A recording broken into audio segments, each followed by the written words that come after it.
Police file.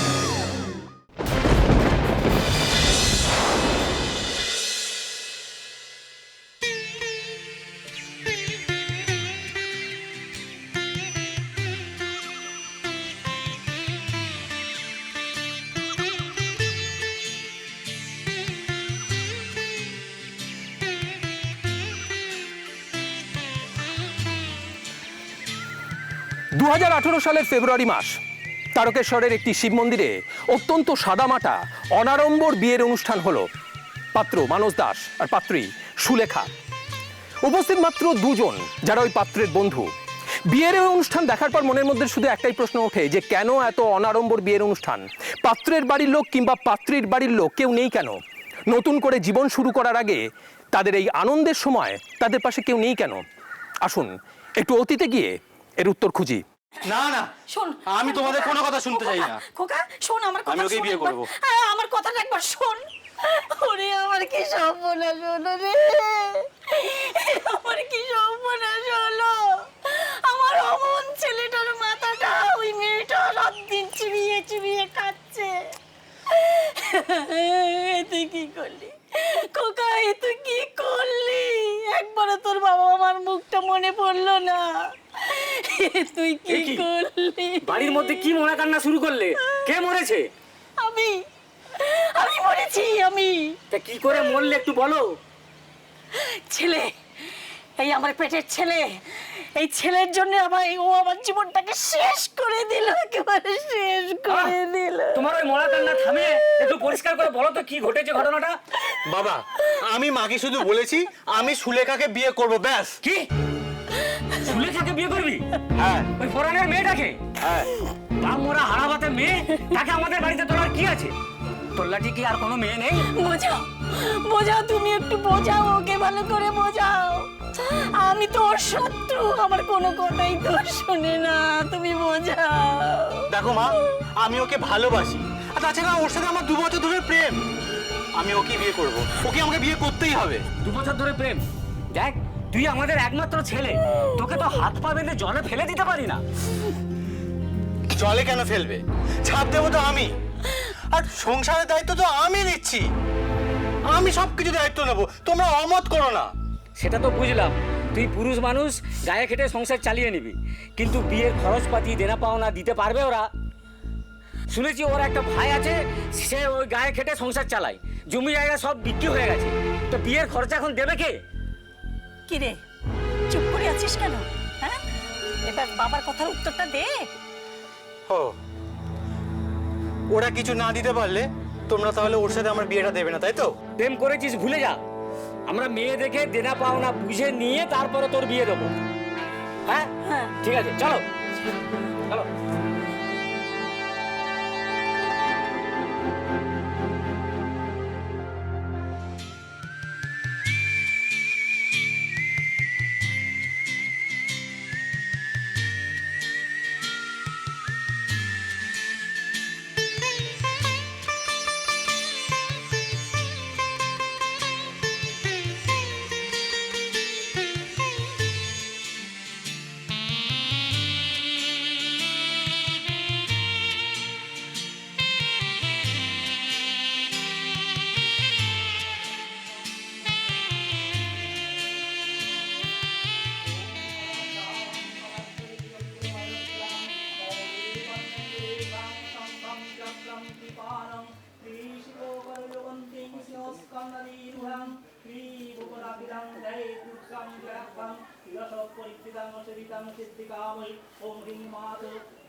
কথায় বলে মিয়া বিবি রাজি তো ক্যা করেগা কাজী। সত্যি তো, দুজন প্রাপ্তবয়স্ক মানুষ উভয়কে ভালোবেসে সংসার করতে চাইলে কোনোভাবেই তা আটকানো যায় না। বাবা মায়ের অমতে গরিব ঘরের মেয়ে সুলেখাকে মন্দিরে বিয়ে করে নতুন সংসার শুরু করার জন্য বাড়ি ফিরল মানস।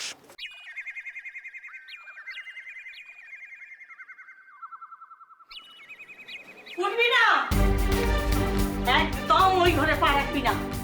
তোকে এতবার বারণ করা সত্ত্বেও তুই মেয়েটাকে নিয়ে ঘরে উঠছিস? মানি না, আমরা এ বিয়ে মানি না। বাবা, আমরা দুজনে আজ মন্দিরে অগ্নিসাক্ষী করে বিয়ে করেছি। মরবি ওই আগুনে পুড়ে তুই মরবি। আমি বলছি তুই পুড়ে মরবি। মা কি বলছো সব? আজ আমরা বিয়ে করে ঘরে আসলাম, আর তুমি কোথাও বরণ না করে অভিকে সাপ দিচ্ছ? মা, আমরা দুজন দুজনকে ভালোবেসে বিয়ে করেছি। আপনারা আমাদের যা খুশি তাই বলুন, আমাদের বাড়ি থেকে বের করে দেবেন না। আমাদের ক্ষমা করে দিন। ক্ষমা করে দেবো? হ্যাঁ, বলি এটা বিয়ে? এটাকে কি বিয়ে বলে? আচ্ছা, তোমার বাড়ির লোকেরা কিরকম? হ্যাঁ, তোমাকে এক কাপড় এখানে পাঠিয়ে দিয়েছে? আমরা তো কাউকে জানাইনি। মা, আমি ওকে বিয়ে করে এনেছি, আর তুমি ওর বাড়ির অবস্থা ভালো করেই জানো। কি আনবে ও? তাই তো বলেছিলাম, হ্যাঁ তাই তো বলেছিলাম যে এই বিয়েটা হবে না। কেন বিয়েটা কেন করলি? হ্যাঁ, তখন তো আমাদের কথা একবারও ভাবিসনি, তাহলে এখন কেন আমরা তোর কথা ভাববো বল দেখিনি? মা, আমি ওকে ভালোবাসি, ওকে ঠকাবো কি করে? ও তাই বলে তুই আমাদের ঠকাবি না? ভালো ভালো, খুব ভালো কথা। এখন তুমি নিজের পথ তুমি নিজে দেখো। ওই মেয়েকে কিন্তু আমরা ঘরে তুলবো না। হ্যাঁ, মা, আমার কথাটা একটুখানি শুনুন। আপনারা আমাকে মেনে নেবেন না, ঠিক আছে, কিন্তু আমার জন্য আপনি আপনার ছেলেকে বাড়ি থেকে বের করে দেবেন না। আমি চলে যাচ্ছি। হ্যাঁ যাও, তাই যাও।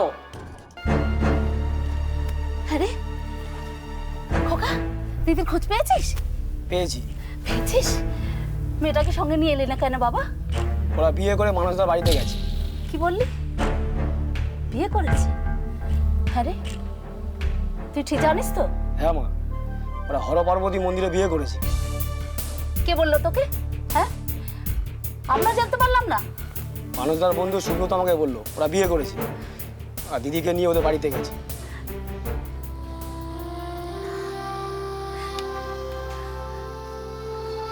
আমাদের এভাবে না বলে মেয়েটা বিয়ে করে নেই। মেয়েটার একটু আক্কেল নেই, আমাদের একবারও জানতে দিল না। জানলে কি করতে তুমি? ধুমধাম করে মানুষদার সাথে বিয়ে দিতে। আর মানুষদা ভালোভাবে জানে আমাদের কি অবস্থা। আমরা এখন কি ওর বিয়ের ব্যবস্থা করতে পারতাম? সেটা তো ঠিক, কিন্তু আমি তো মা, মা হয়ে মেয়েটার জন্য একটু কিচ্ছু করতে পারলাম না। একটুখানি সুযোগ দিলে কিছু একটু করতে পারতাম। মা, দিদি ভালোই জানে এখন ওর বিয়ের ব্যবস্থা করতে পারতাম না। কোনো মতে দিন আনি দিন খাই। এভাবে বিয়ে করাটা কি ওদের বাড়ি থেকে মেনে নেবে? না জানি মেয়েটাকে কত কটু কথা শুনতে হবে। মানুষদা যখন মন্দিরে নিয়ে গিয়ে বিয়ে করেছে, তখন ধরেই নাও না যে ওদের বাড়িতে মেনে নেয়নি বলে এইভাবে বিয়ে করেছে। ওরা যদি বাড়িতে বুঝিয়ে সুঝিয়ে সংসার করতে পারে, এটাই ভালো।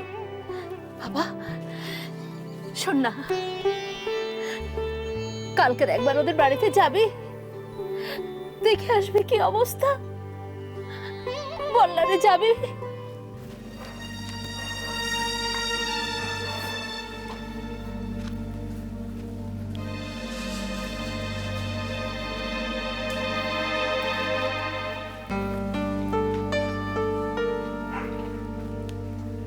কোথায় যাব এখন? কি করব? কাউকে কিচ্ছু না জানিয়ে তোমার হাত ধরলাম, আর এখন আমার জন্য তোমার বাড়িতে কত অশান্তি। কোন মুখে বাড়ি ফিরবো?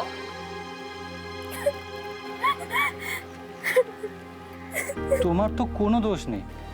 আর দেখো, আমাদের বিয়েটা আমাদের বাড়ি থেকে মেনে নেবে না, সেটা তুমিও ভালো করে জানতে, আমিও ভালো করেই জানতাম। কিন্তু ভেবেছিলাম আমাদের বিয়ে হয়ে গেলে ওরা সব কিছু মেনে নেবে। সত্যি তো, তোমাকে নিয়ে ওদের তো অনেক আশা ছিল। তাই বলে আমার কোনো কি পছন্দ থাকবে না? আমার ইচ্ছার কি কোনো দাম নেই বলো? তেমন হলে আমরা দুজন এই গ্রাম ছেড়ে চলে যাব। আমাদের দুজনের পেট তো, ও আমরা ঠিক চালিয়ে নেবো, তুমি চিন্তা করো না। তাই বলে মাকে ছেড়ে ভাইকে ছেড়ে চলে যেতে হবে এখান থেকে? কিরে মানুষ, তুই বিয়ে করলি নাকি? কি করবো দাদা, মেয়েটাকে আর কতদিন ঝুলিয়ে রাখবো এইভাবে? আমারও তো একটা সংসার পরিবার দরকার নাকি? তা বলে এইভাবে নতুন বউকে এখানে বসিয়ে রেখেছিস, বাড়ি নিয়ে যাবি না? যাব। আসলে আসলে বাড়িতে একটা সমস্যা আছে, তাই একটু। ও, মা বাবা মেনে নিচ্ছে না, না? আরে প্রেমের বিয়েতে একটু আধটু ঝামেলা হবে, ও নিয়ে তুই কিছু চিন্তা করিস না, ও সব ঠিক হয়ে যাবে। কিন্তু নিজের অধিকার কিন্তু তুই মোটেই ছাড়বি না, হ্যাঁ?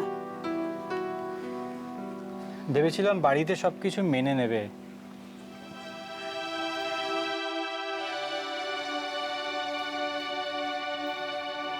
কি চিন্তা করছো?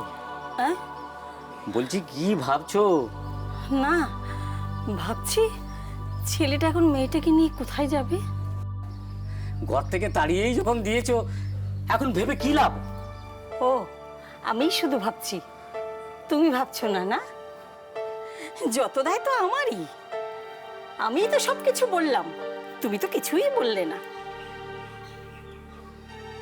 তুমি তো ঘরে ঢুকতেই দিলে না, তারপরে বলার আর কি থাকতে পারে? আমার ছেলেটার মাথাটাকে না চিবিয়ে চিবিয়ে খাচ্ছে। হ্যাঁ, আচ্ছা, মেয়েটা চলে যাচ্ছিল, তুই কেন ওর পিছন পিছন গেলি? ভালো করেছে, হ্যাঁ? কাজটা ভালো করেছে। গ্রামের লোকেরা শুনলে কি বলতো? ছেলেটা বিয়ে করে বাড়িতে বউকে নিয়ে আসলো, আর আমরা বউটাকে তাড়িয়ে দিলাম, ছেলেটাকেও আটকে রাখলাম। গ্রামে এই কথাটা রটে গেলে আমাদের আর মান-ইজ্জত থাকবে? আর মান-ইজ্জত? এখন তো তোমাকে কাজ করতে বেরোতে হবে এই বুড়ো বয়সে। কি আর করা যাবে, কপালে এই ছিল। শেষ বয়সে না খেয়ে থাকার থেকে তো কাজে নামতেই হবে। না গো না, তুমিও কাজ করতে পারবে না, আর ওকে তো রোজগার করতেই হবে, তাহলে সংসারটা আমাদের চলবে কি করে? এই কথাটা আগে ভেবেছো কখনো? তখন তো আমার মাথাটা গরম হয়ে গিয়েছিল, ওই হারাভাতে মেয়েটাকে দেখে না আমার মাথাটা আগুন জ্বলছিল। তাহলে কি ওদের বাড়ি ফিরিয়ে আনতে হবে? তাছাড়া আর কি উপায় বলো? ছেলেটা তো আমাদের, ওকে তো ফিরিয়ে আনতেই হবে। তুমি যাও না গো, ওরা এখনো বোধহয় বেশি দূর যায়নি, তুমি যাও ওদের গিয়ে নিয়ে এসো। ঠিক আছে, যা বলার কিন্তু আগে বলে দিয়েছো। ওরা আসার পরে আর কিন্তু ঝামেলা করো না, না বাবা, ঠিক আছে? ঠিক আছে, আমি কোনো ঝামেলা করব না, তুমি এখন তাড়াতাড়ি যাও তো, ঠিক আছে। যাও।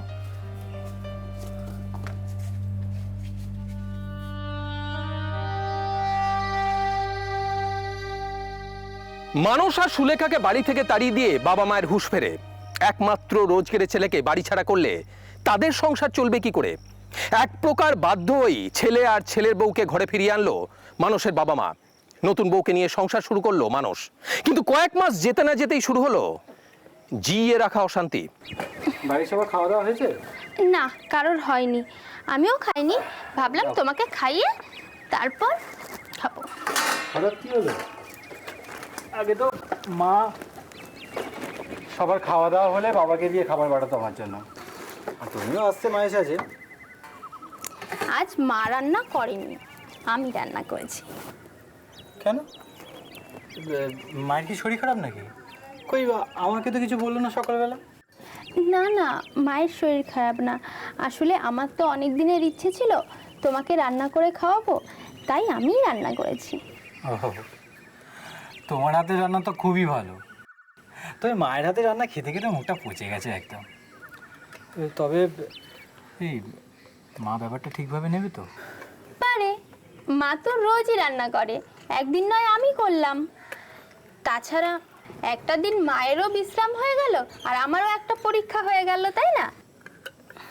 এখানে আসার পর থেকে না মা আমাকে কোনো কাজই করতেই দেয় না, সব নিজেই করে নেয়। এরকম ভাবে তো আমি সব কাজ ভুলে যাব নাকি? ঠিক আছে দাও। আর শোনো, আজকে যা করেছো করেছো, পরের দিন থেকে মাকে না জিজ্ঞেস করে করো না, কেমন? বারে, আগে তো তুমি আমার রান্না খেতে খুব পছন্দ করতে, আমার কি ইচ্ছা করে না তোমাকে একটু নিজের হাতে রান্না করে খাওয়াতে? রান্নাটা দারুণ হয়ে যায়।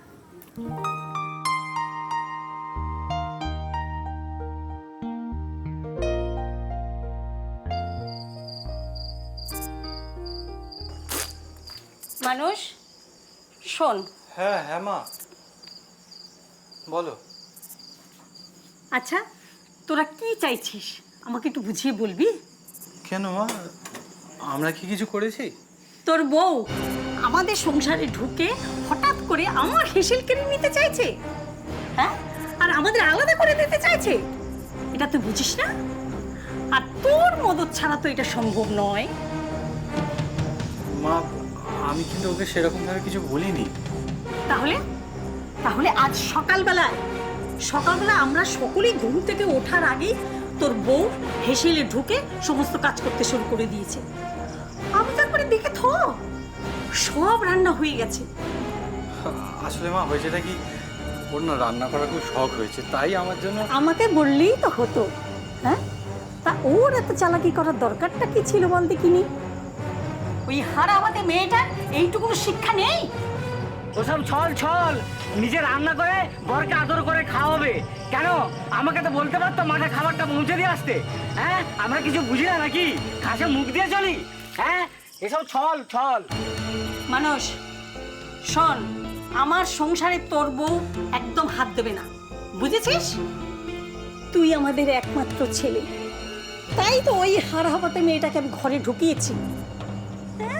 আর ও ভাবছে আমার ছেলেকে একবার কিনে নিয়েছে, কিছুই তো দেয়নি। কোথায় বাদির মতো থাকবে তা নয়, আমার মা ছেলেকে আলাদা করে দিতে চাইছে।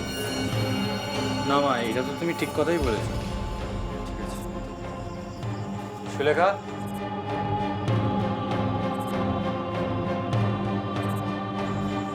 সুলেখা, দেখো সুলেখা, সংসারে থাকতে গেলে বাবা মার কথা মতনই কিন্তু চলতে হবে। আর তুমি যদি ভেবে থাকো তোমাকে বিয়ে করেছি বলে তোমার কথা মতন চলবো, তাহলে কিন্তু সেটা খুব ভুল ভাবছো। কি ভেবেছো? আমার ছেলেকে তুমি বশ করবে? আমার ছেলেকে বশ করে তাকে আলাদা করে দেবে, হ্যাঁ? আলাদা করে তোমরা আলাদা সংসার পাতবে? সেটি কিন্তু হচ্ছে না, আমি হতে দেব না, বুঝেছো? এই নিন কার্ড। বাহ, কার্ডটা তো দেখতে খুব সুন্দর হয়েছে না? দেখো দেখো, খুব সুন্দর হয়েছে। তা বিয়েটা দিচ্ছেন কোথায়? চাঁদপুরে। ও, সে তো খুব কাছেই। হ্যাঁ হ্যাঁ, আমাদের অমলকে দেখে ওদের খুব পছন্দ। আচ্ছা। আর তাছাড়া মেয়েকেও আমাদের খুব পছন্দ হয়েছে। সত্যি কথা বলতে দেনা পাওনাটাও খুব ভালো দিচ্ছে। তা কি কি দিচ্ছে? আমাদের অমলের তো এত কিছু পাওয়ার কথাই না। এই ধরো খাট, বিছানা, আলমারি, তারপরে ঘড়ি, আংটি, বোতাম। মেয়েকে 10 ভরি গয়না দিচ্ছে। হ্যাঁ, 10 ভরি? হ্যাঁ, তাছাড়া ছেলেকে চেন, মোটর বাইক। আসলে ওদের অত বড় ব্যবসা, একটা মাত্র মেয়ে, বুঝতেই তো পাচ্ছেন। তাহলে আজ আমি আসি, তোমরা কিন্তু সবাই যাবে। হ্যাঁ হ্যাঁ, যাবো। মা যেও কিন্তু, বুঝেছো?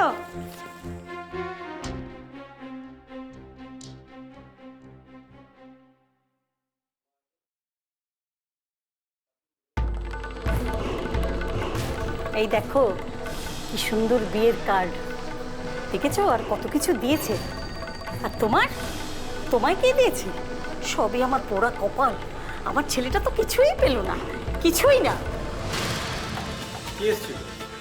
এই দেখ দেখ বিয়ের কার্ড, অমলের বিয়ে, কি সুন্দর কার্ড করেছে দেখ। আর কত কিছু দিচ্ছে।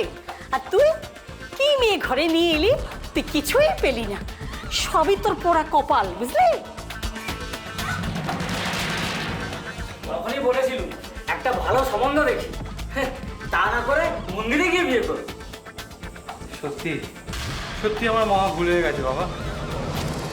ছাই চাপা আগুন। অত্যন্ত গরিব ঘরের মেয়ে সুলেখাকে মানুষ বিয়ে করায়, বিয়ের পর না পাওয়ার কষ্ট মানুষের বাবা মায়ের বুকে ছাই চাপা আগুন হয়েছিল। কয়েক মাস যেতে না যেতেই সেই আগুন ধিকি ধিকি করে জ্বলতে শুরু করে। মানুষও সেই আগুনে হাত সেঁকতে আরম্ভ করলো। যাকে ভালোবেসে এক কথায় ঘর ছেড়েছিল সুলেখা, সেই আজ চোখ রাঙালো। সুলেখা জানে না কি লেখা আছে তার ভবিতব্যে।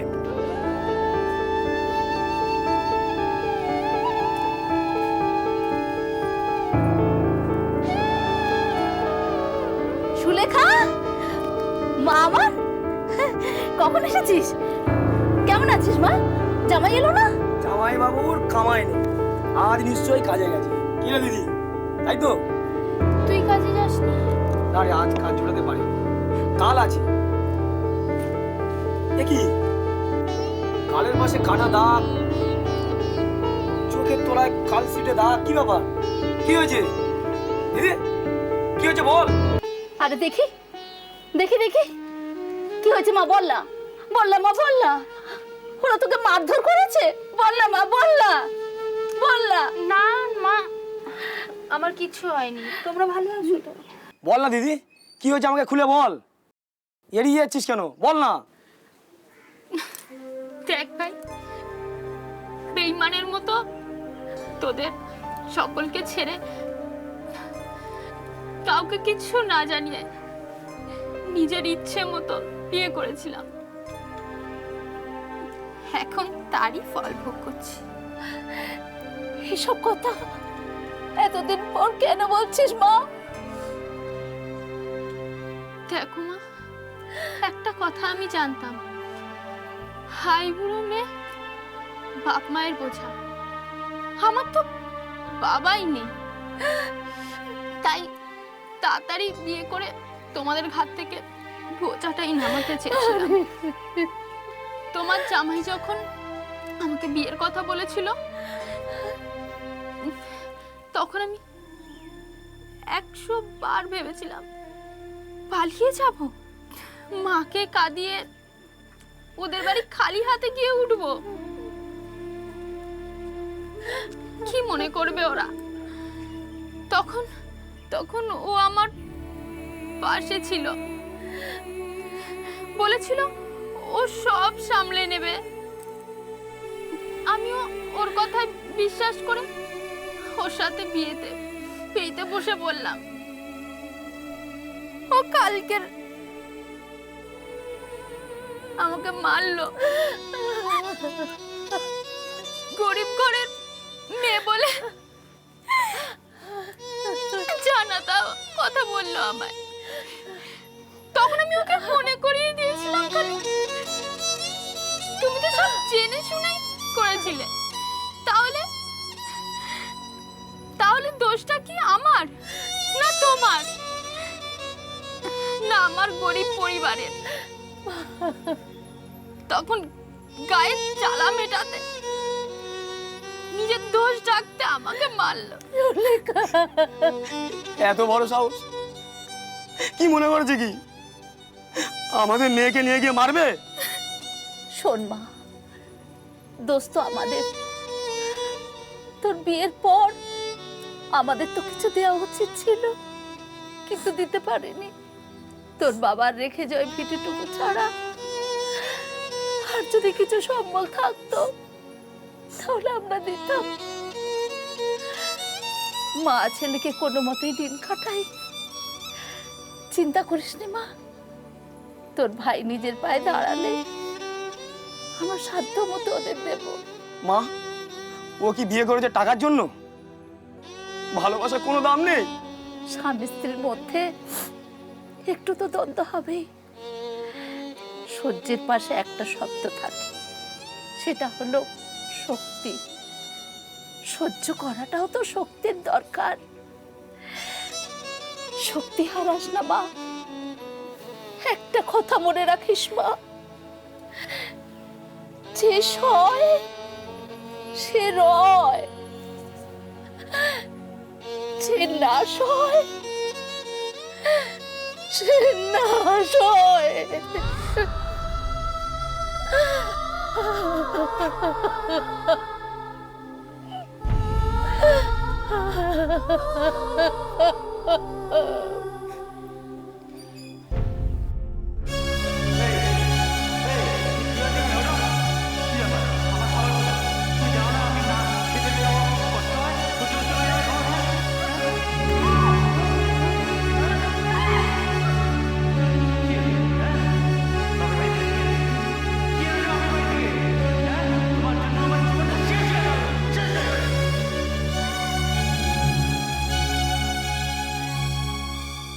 বিয়ের পর থেকে জামাই এবং বাড়ির লোক তার উপরে প্রচণ্ড অত্যাচার শুরু করে। কারণটা হচ্ছে যেহেতু প্রেম করে বিয়ে করেছে, কিছু পায়নি, সেই জন্য তাকে দিতে হবে 5 লক্ষ টাকা, একটা গাড়ি। মেয়েটি অনেক অনুনয় বিনয় করে যে তুমি আমাকে দেখে নিয়ে এসছো, দুজনের মধ্যে আন্ডারস্ট্যান্ডিং করে আমরা এসেছি, আমার দাদার পক্ষে এটা দেওয়া সম্ভব নয়, কোনো কথা শোনেনি, প্রচণ্ড মারধর।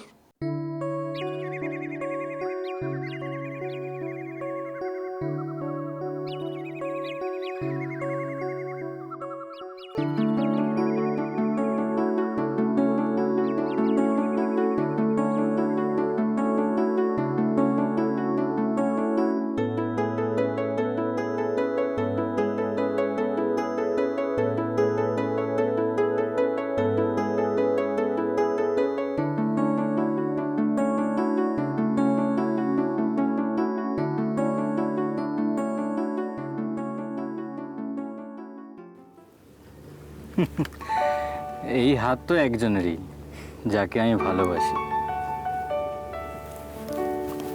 তুমি কি করে বুঝলে? এটা তো অন্য কেউ হতে পারতো। তুমি যতই পার্টি পিটিতে আসো না কেন, তোমার পায়ের শব্দ যে আমি বুঝতে পারি। এটা নাও, এটা তোমার জন্য।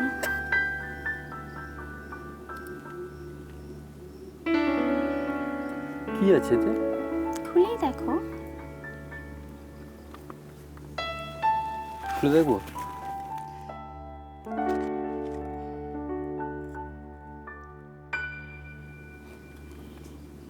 পায়েস? আজ তোমার জন্মদিন না, তাই নিজের হাতে বানিয়েছি। আসলে এর থেকে বেশি কিছু উপহার দেওয়ার মতো ক্ষমতা আমার নেই তো, তাই এটাই তোমার উপহার। সুলেখা, তুমি জানো না তুমি আজকে আমাকে কত বড় উপহার দিয়েছো? কত বড় উপহার? অনেক বড় উপহার। কেন জানো? আমার মা আমার জন্মদিন আজ জেনেও আমার জন্য কিচ্ছু করেনি, অথচ তুমি আমার জন্মদিনের কথা মাথায় রেখে আমার জন্য আমার প্রিয় জিনিসটা তুমি বানিয়ে এনেছো। এটা আমার কাছে কত বড় উপহার তুমি নিজেই জানো না। দাও, এইটা আমাকে খাইয়ে দাও।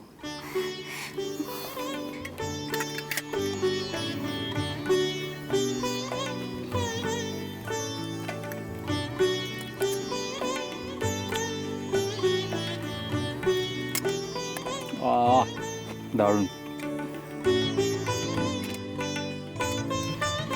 বিয়ের পর এইভাবে আমি তোমাকে নিজের হাতে রান্না করে খাওয়াবো।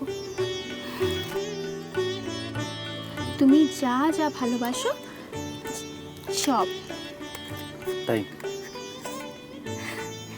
তুমি খাবে আর আমি তোমার দিকে এইভাবে তাকিয়ে থাকবো।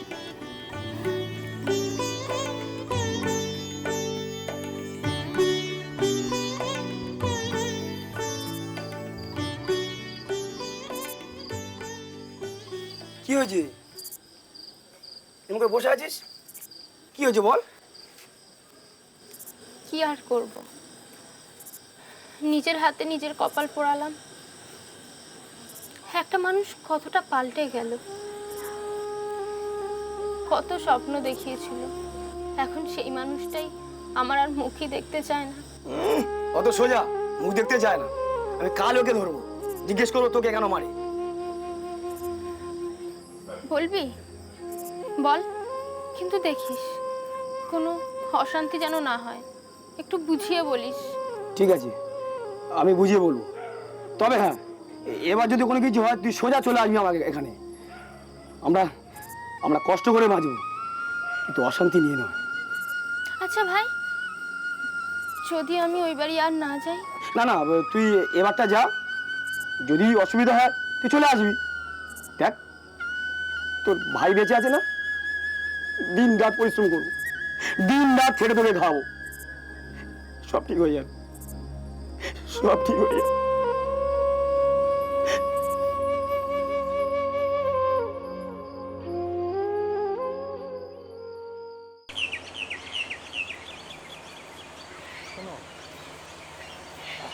কাজ করার তাড়াতাড়ি করে নিও, ঠিক আছে? কারণ দুটোর মধ্যেই সব কাজগুলো শেষ করতে হবে। তারপরে আমি রংটা ধরবো, মানুষদা আর রংটা কিন্তু আমি করব, ঠিক আছে? কাজ করে নাও, তারপর আমি দেখছি। ও মানুষদা,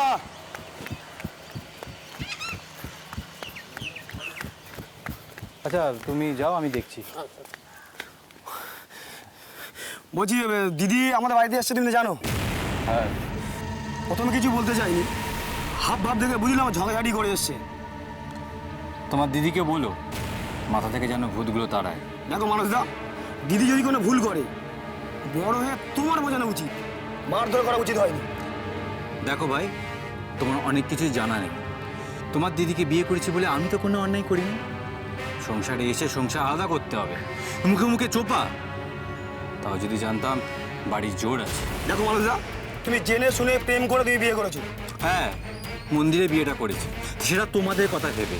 সেটা তো দিইনি, আর তোমাদের কথা ভেবে ওই দায়টা আমি নিজে নিয়েছি। সেটা ওর জানা উচিত ছিল। এভাবে মারধর করলে কি সমস্যা মিটবে? তোমরা ওকে বোঝাও, আমার বাড়িতে থাকতে হলে আমাদের নিয়মকানুন মেনে ওকে চলতে হবে, মানিয়ে গুছিয়ে আমাদের সাথে থাকতে হবে। আলাদা থাকার ফোন দিয়ে আটলে চলবে না। দেখো, আমরা সবাই ওকে বুঝিয়েছি, কাল তোমাদের বাড়িতে চলে যাবে। শুধু একটাই অনুরোধ, গায়ে তোমরা কিন্তু হাত দেবে না। তোমার দিদিকে বিয়ে করেছি, তোমার দিদিকে মারবো বলে না, আর ওকে বাচালপনা করতে বারণ করো। দেখো, আমার দিদি যা ছিল তাই আছে, আর তুমি জেনে শুনে আমার দিদিকে বিয়ে করেছো। অসুবিধা হলে বলবে, দিদিকে নিয়ে চলে আসবো। দুঃখের ভাত আমরা সুখ করে খাবো, কিন্তু দিদির গায়ে তোমরা হাত দেবে না।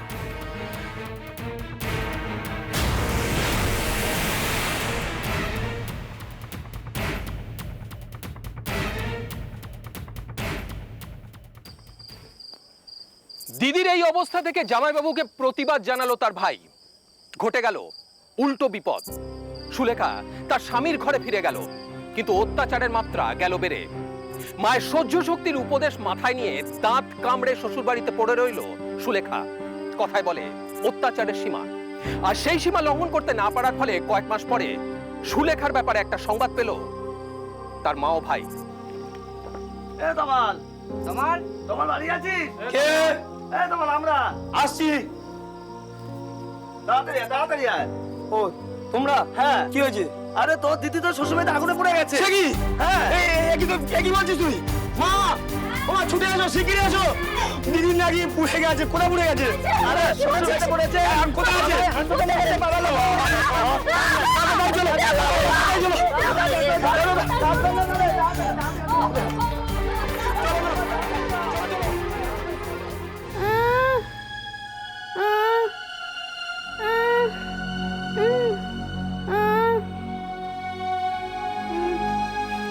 আমি যে ওষুধগুলি দিচ্ছি ওগুলি চলছে তো? হ্যাঁ স্যার, সেগুলোই চলছে। তো জ্ঞান ফিরছে। হ্যাঁ স্যার, অনেকটা হয়ে গেছে, খুব কষ্ট আছে। আচ্ছা, যে ওষুধগুলো দিয়েছি সেগুলো যেন চলুক, চেষ্টা করি, দেখা যাক কি হয়। Okay sir. স্যার, ওনার বাড়ির লোক এসে গেছে। এটা বানি নোট, একজনের জন্য আসে। Okay sir. তোমার বাড়ির লোক এসছে, তুমি কিছু বলবে? আমি বলবো, আমি বলতে চাই, আমার স্বামীর অত্যাচারের জন্য আমি এই কাজ করেছি। ওর জন্য আজকে আমি মরে যাচ্ছি। তুমি মরবে কেন? আমরা তো আছি। সুলেখা, সুলেখা, সুলেখা, সুলেখা, তুই কি করেছিস মা?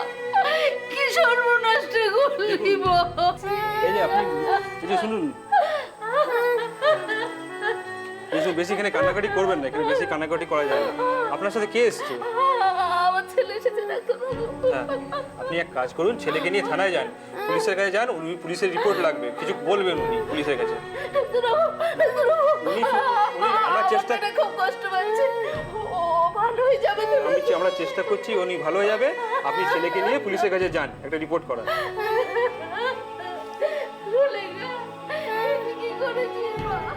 তারকেশ্বর থানায় সুলেখার মা আর ভাই গিয়ে তার মেয়ের এই অবস্থার কথা জানালে পুলিশ অবস্থার গুরুত্ব বুঝে তৎক্ষণাৎ সুলেখার জবানবন্দি নিতে হাসপাতালের বার্ন ইউনিটে আসেন।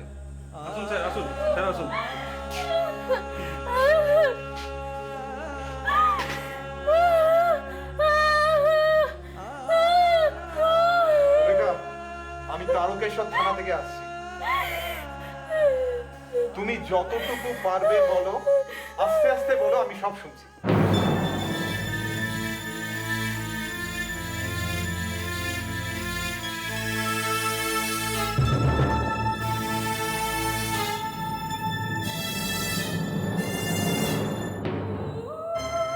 স্যার আমি বাঁচবো না জানি, যদি আমি মরে যাই পুরো দোষটা আমার স্বামীর। ঠিক আছে, তুমি না কেঁদে আমাকে বলো যে তোমার সাথে ওরা কি করেছিল। কাল সন্ধেবেলা আমি আমার শাশুড়ির ঘরে টিভি দেখছিলাম। এই যে বলে, এই যে নবাবের বেটি, তোমার আব্বা তোমার জন্য কটা দাসীবাদী পাঠিয়েছে শুনি। কত বেলা হলো সে খেয়াল আছে? ছেলেটা পান্তা খেয়ে মাঠে গেছে, তার ফিরবার আবার সময় হয়ে এলো। ভাত বসাবে কখন? বসিয়ে দিচ্ছি আম্মি। তা কি করে বসাবে? হাড়ি বাসন মাজা হয়েছে? আমি মেজে বসিয়ে দিচ্ছি। কতটা একটু নাড়া। ও টিভি দেখা হচ্ছে না? তাই তো আমি ভাবি যে ঘন ঘন এই ঘরে আসা কেন। তা এই যে রাজরানী, অতই যদি টিভি দেখা শখ, তা মাকে আর ভাইকে বললে না কেন যে 4টে টিভি ঘরে এনে দিতে? আমি তো বিছনা গোছাচ্ছিলাম। বিছনা গোছাচ্ছিলে? বিছনা গোছাচ্ছিলে না টিভি দেখছিলে? হ্যাঁ, একটা হারাবাতের মেয়ে ওর ওপরে বসে বসে টিভি দেখছে। টিভি দেখছে। তোমাকে যেন আর এই ঘরে আসতে না দেখি। যাও, বেরিয়ে যাও এই ঘর থেকে। আপনি এইভাবে খোটা দিচ্ছেন? ও এইভাবে খোটা দিচ্ছেন? তা কিভাবে খোটা দেব? হ্যাঁ, কিভাবে খোটা দেব? তোমার কি মরণও হয় না?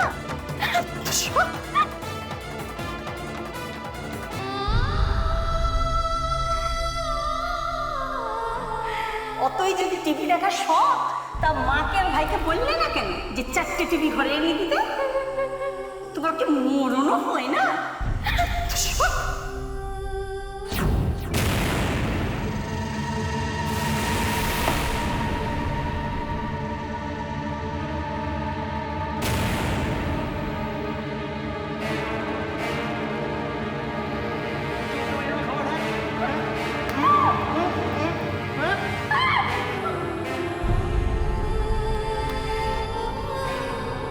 তোমার কি মরণও হয় না? তোমার কি মরণও হয় না?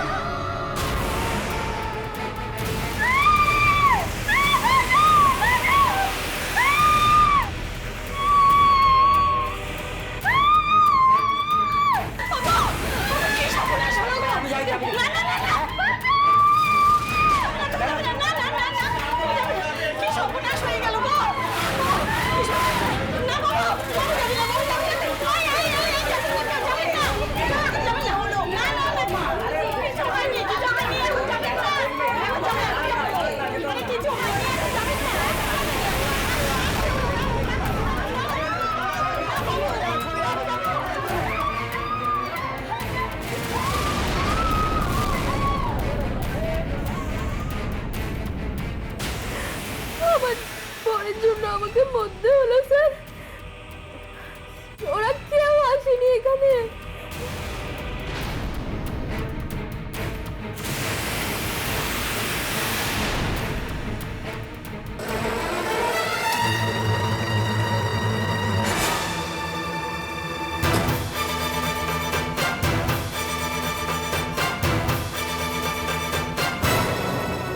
এই মানুষ মানুষ মানুষ ওর না, তোকে পুলিশ খুঁজছে।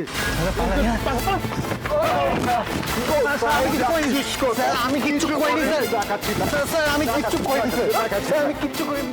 যেহেতু স্বামী তাকে ভালোবেসে বিয়ে করেছে, তার দাবি পূরণ করতে পারেনি, তার উপরে তাকে মারধর মানে মেরে জিভ কেটে দেওয়া, পাতা ফাটিয়ে দেওয়া, সেই অত্যাচার সহ্য করতে না পেরে ঘরের মধ্যে যখন দুজনে এই বাক্য বিনিময় হচ্ছিল, সেই সময় অভিমানে, রাগে, অত্যাচারে সে গায়ে আগুন লাগায়। এইটা দেখে তার স্বামী রহস্য করে তার মাথায় আগুন লাগানো অবস্থায় চাটি মারে, বলে যা ভালো করে যা, তুই গেলে আমি বাঁচবো, আবার একটা বিয়ে করব। অন্তত 40 মিনিট ঘরের মধ্যে পড়ে বাঁচাও বাঁচাও করে চিৎকার করেছে, কোনো রকম ব্যবস্থা নেয়নি। এবং শুধু তাই নয়, ওই ছেলেটির বাবা এবং মা দরজার পাশে দাঁড়িয়ে দাঁড়িয়ে তাকে উৎসাহ দিয়েছে, বলে একদম নিয়ে যাবি না হসপিটালে, ও মরুক। মেডিকেল কলেজে এই দিন 10-12 বেঁচে ছিল। এই মামলাটি চলছে ফার্স্ট ট্র্যাক কোর্ট চন্দননগরে। 3 দিনই অ্যারেস্ট হয়েছিল, পরবর্তীকালে তারা বেল পেয়েছে, বেল পেয়ে এখন আন্ডার ট্রায়াল। মানুষ এবং তার পরিবারের লোভের আগুনে পড়ে গেল সুলেখা জীবন্ত, আর তার এই মৃতদেহটি পুড়ল চিতায়।